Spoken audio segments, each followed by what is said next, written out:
brincadeira de hoje é comparar a velocidade de algumas plaquinhas. Existem aí uma série de benchmarks aí oficiais para teste, mas o que eu quero fazer aqui é realmente brincar. Então o que eu escolhi como teste é calcular os dígitos do π. Então vou estar rodando ali, né? Não sei se vai dar para ver. Está lá calculando os dígitos do π. Quem são aqui os nossos competidores, né? O velho Arduino Uno, o ESP32, a Blackpill, estreando aqui no canal, o Pipico e ainda aqui o Arduino Xiao, né? Exceto pelo Arduino Uno, né? Todos esses outros aqui são de CPU aí de 32 bits com clock alto, né? Essas três aqui, né? A Blackpill, Pipico e o Xiao, eles usam aí a CPU ARM, o ESP32 usa uma CPU diferente. Então vamos ver aí como é que eles vão se sair nos meus testes, certo? Ver qual deles é o mais rápido. E a gente vai ver também que tem uma questão de memória, né? Em qual dessas placas que eu vou conseguir calcular maior número de dígitos. Bem, como vocês sabem, né? O π é a relação entre a circunferência do círculo e o seu diâmetro.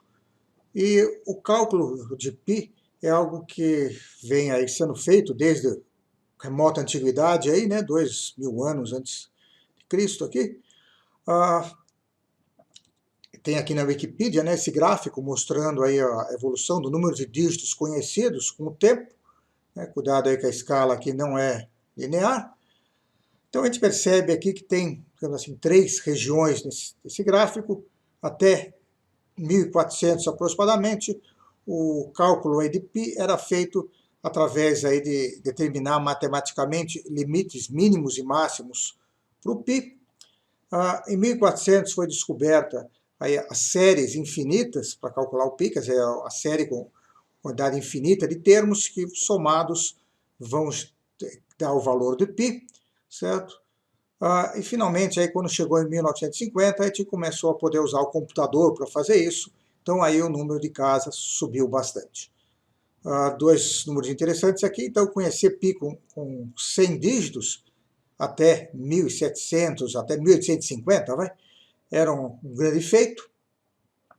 A partir da hora que veio aí o computador, né, rapidamente a gente passou aqui a borda aqui dos 10.000 dígitos, né, 10.000 dígitos corresponde àquilo que foi calculado aí nas primeiras tentativas aí com o computador. Aqui na Wikipedia tem a história completa, não vou entrar muito em detalhes. O que me interessa mais aqui é ver que em 1949 o pessoal usou o primeiro computador aí que tinha mais conhecido, né, o ENIAC, que o pessoal foi calcular o π, investiu ali 70 horas e conseguiu um pouquinho mais do que 2.000 dígitos, né?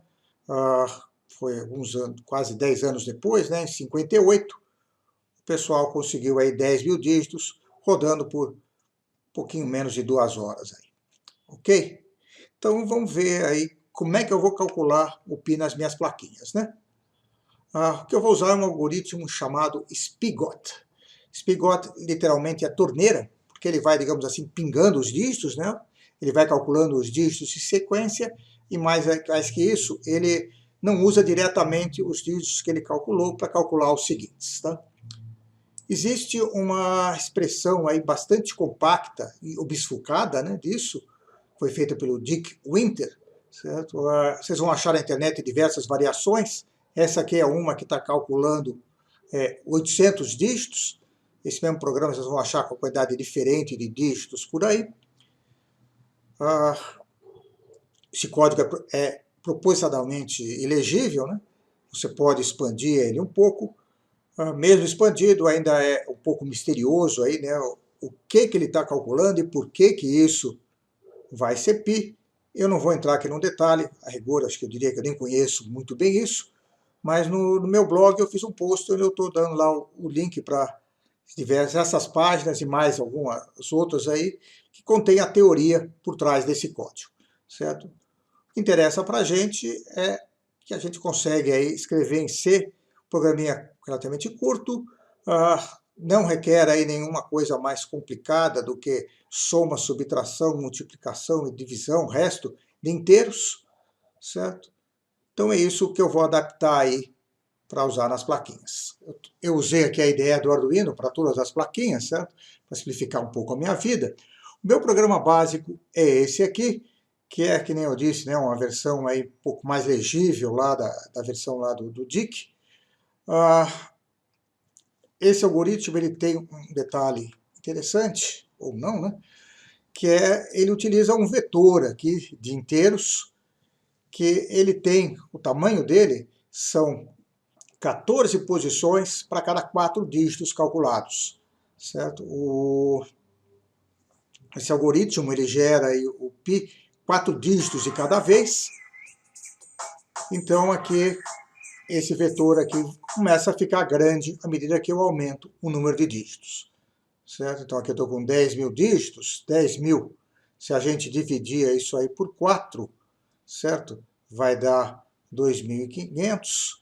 Multiplicando isso aí por 14, vocês veem aí que dá uma quantidade grande aí de inteiros aqui nesse vetor.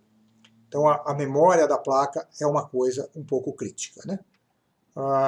Então tem aí, esse programa utiliza, exceto pelo fato de ser um vetor, aqui são poucas variáveis, certo? O programa em si é realmente curtinho, aqui eu escrevi um pouquinho mais legível. Tem aqui uma lógica adicional minha para imprimir esses 4 dígitos que ele calculou, e para a cada 100 dígitos ele pular uma linha, para ficar um pouquinho mais legível ali a saída.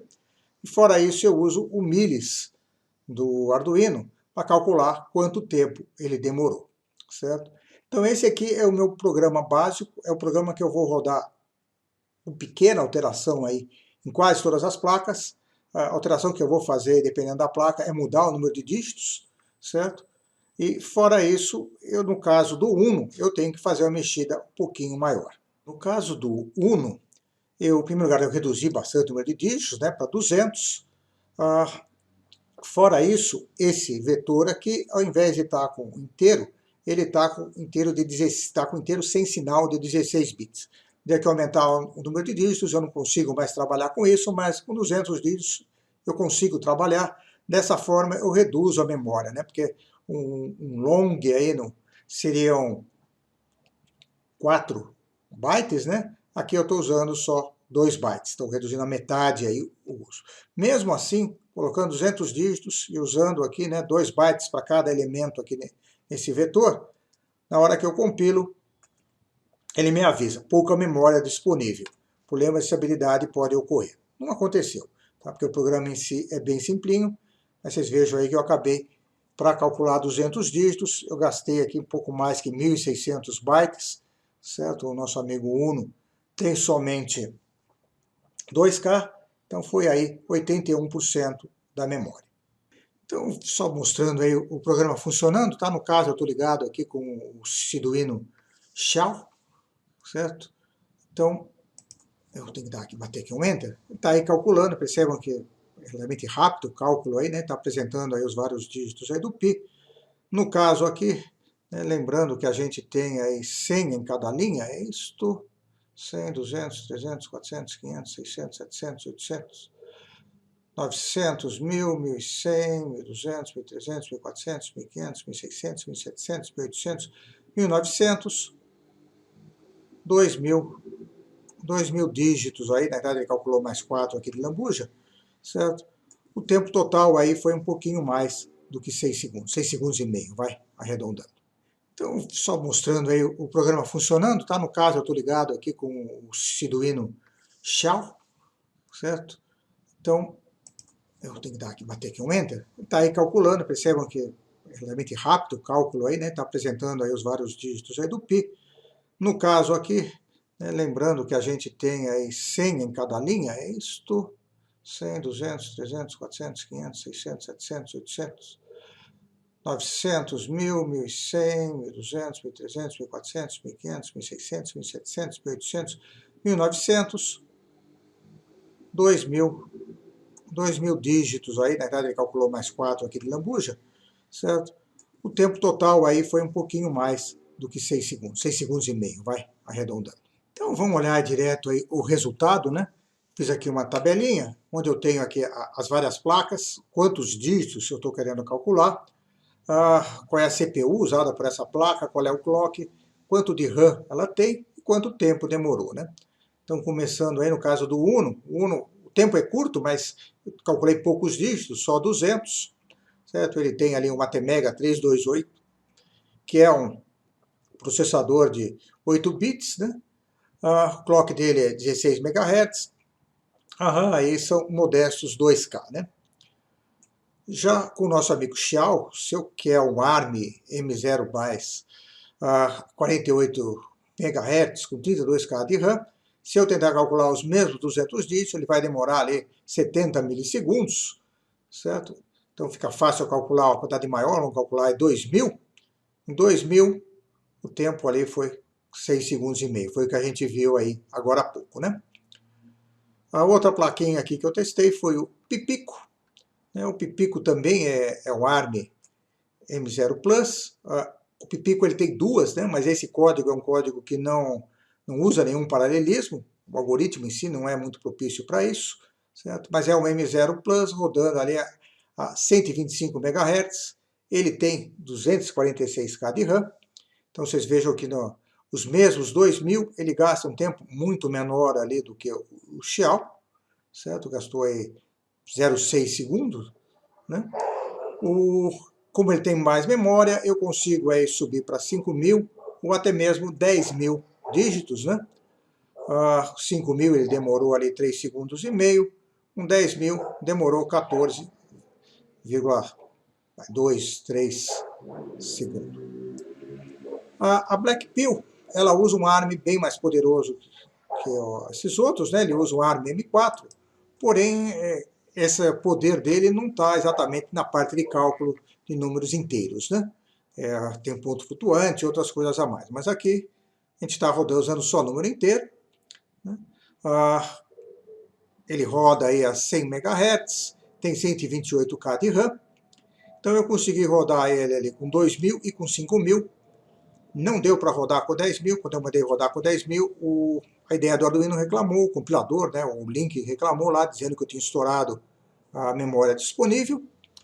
E a gente tem aí os tempos, né, com 2.000 ele foi mais rápido, né, podemos dizer aproximadamente, o Pipico foi 0,6, a Blackpill foi 0,4, né, então mais rápido. Na hora de calcular aí com 5.000, estamos falando de 2,3 versus 3,6, certo? Mas eu não consegui com ela calcular com 10.000 dígitos. Por último, teve aí o SP32, que tem um processador diferente, aí, né, o Extensa LX6, está rodando aí a 80 MHz. Ele tem uma quantidade grande de RAM, né, ele fala 520K, porém, na hora que eu fui aí com a ideia do Arduino compilar, ele não gostou de compilar com 10.000, reclamou que faltava memória. Provavelmente se eu mudasse o jeitão como eu estou alocando e como eu estou usando essa memória, talvez eu conseguisse resolver isso, mas por simplificação aqui eu fiquei só no teste do 2.000 e 5.000, e a gente vê que ele realmente é o campeão aí de velocidade, né? Então para 2.000 ele foi 0,2 segundos, né? A Blackpill foi 0,4 aproximadamente, o Pipico foi lá 0,6, né? Ele aqui foi entre 0,2 e 0,3, né? Para 5.000 foi 1,4, vai arredondando aqui. Para 5.000 esse outro foi 2,3. O Pipico ali para 5.000 foi 3,5. Então, o resultado prático disso aí que a gente vê é que o SP32, apesar do clock dele, 80 MHz, ser inferior aí ao da Pipico e da Blackpill, ele tem um desempenho, pelo menos nesse teste aí, né, de calcular os dígitos do Pi, ele se saiu melhor. Por outro lado, a Pipico acabou tendo aí uma vantagem aí de conseguir trabalhar com a quantidade maior de dígitos, né? Eu acredito que isso poderia ser resolvido com um pouco mais de esforço em cima do SP32. Da mesma forma, né, quer dizer, eu não mexi em nenhuma configuração aí padrão do compilador, de nada, foi instalar as coisas na ideia do Arduino e mandar compilar, mandar rodar, medir o tempo. Possivelmente alguém que vai sair aí querendo otimizar, talvez consiga aí reduzir esses tempos significativamente, possivelmente consiga aí calcular mais dígitos, ok? De qualquer forma, é uma brincadeira aí divertida. Quem quiser, dá uma olhada lá no post do meu blog, lá tem o fonte, lá tem as referências aí ao algoritmo usado, certo? E tá aí mais uma brincadeirinha. Até a próxima.